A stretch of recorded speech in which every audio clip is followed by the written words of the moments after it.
নমস্কার ফ্রেন্ডস, আজকে গিটারের স্ট্রিংস কেটে গেলে কিভাবে লাগাতে হয় সেটা দেখাবো।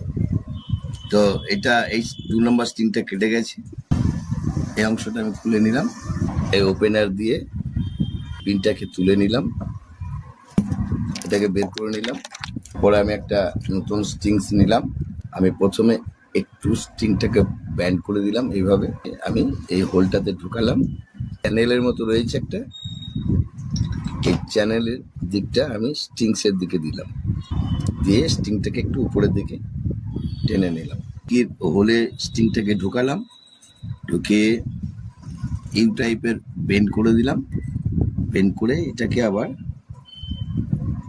স্ট্রিংসের হোলে আবার ঢুকিয়ে দিলাম, যাতে স্ট্রিংটা হাতে না লাগে। উইন্ডার দিয়ে ঘুরিয়ে এটাকে টাইট করে নিলাম, টিউন করে।